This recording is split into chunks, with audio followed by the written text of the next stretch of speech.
की बड़ी खबर सामने आ रही है। बता दें कि सौरभ मर्डर केस में एक बड़ा खुलासा हुआ है। शव का पोस्टमार्टम रिपोर्ट भी अब सामने आ गया है, जिसमें हैवानियत की हदें पार देखकर डॉक्टर भी हैरान रह गए हैं। बता दें कि शव के सीने में 3 बार चाकू से वार किया गया। इसके साथ ही उसके कलाई पर भी गहरे चोट के निशान सामने आ रहे हैं। वहीं पोस्टमार्टम रिपोर्ट में और भी क्या खुलासे हुए हैं, इसकी ज्यादा जानकारी देंगे हमारे सहयोगी नीरज जी। मुस्कान, जो जानकारी सामने आ रही है पोस्टमार्टम रिपोर्ट के हवाले से, मेरठ के सीएमओ ने जो जानकारी दी है वो डरावनी जानकारी है, वो चौंका देने वाली जानकारी है। और उसका कारण ये है कि जो पोस्टमार्टम रिपोर्ट में जो खुलासा हुआ है वो बताता है कि जघन्य हत्याकांड को अंजाम दिया था। मुस्कान और उसके बॉयफ्रेंड साहिल ने मिलकर के जिस तरीके से सौरभ की हत्या की वो बेहद दर्दनाक थी। आपको बताएं कि पोस्टमार्टम रिपोर्ट के मुताबिक जो पता चला है कि सौरभ के दिल पर कई बार चाकुओं से अटैक किया गया था, दिल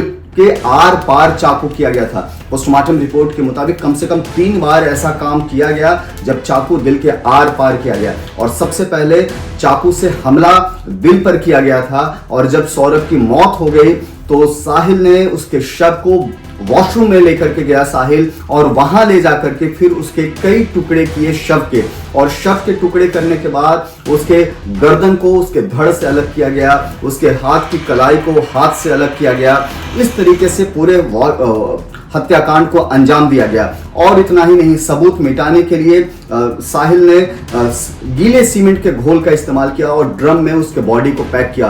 कम से कम 15 टुकड़ों में सौरभ के बॉडी को काटा गया और उसके बाद प्लास्टिक के ड्रम में उसको डाल दिया गया ताकि सबूत को मिटाया जा सके। सीएमओ के मुताबिक, जो डॉक्टर्स हैं उनके मुताबिक, उन्होंने कहा कि बीते 30-35 साल में उन्होंने इस तरह का हत्याकांड कभी नहीं देखा, इस तरह का पोस्टमार्टम कभी नहीं किया, क्योंकि जो तस्वीर सामने आई पोस्टमार्टम रिपोर्ट की जो आई है वो बेहद चौंकाने वाली और डरावनी है। किस तरीके से सौरभ की हत्या की गई, आपको बताएं कि सबसे चौंकाने वाली बात यह है कि सौरभ की हत्या जो है 4 मार्च को कर दी गई थी और 18 मार्च को जो है बॉडी मिली। आप समझिए कि मतलब कि जब शव मिला उसके 2 हफ्ते पहले ही उसकी हत्या कर दी गई थी। और आपको बताएं, मुस्कान की 14 मार्च को होली की एक वीडियो भी सामने आया है मुस्कान का, जिसमें वो साहिल के साथ होली खेलते नजर आ रही हैं।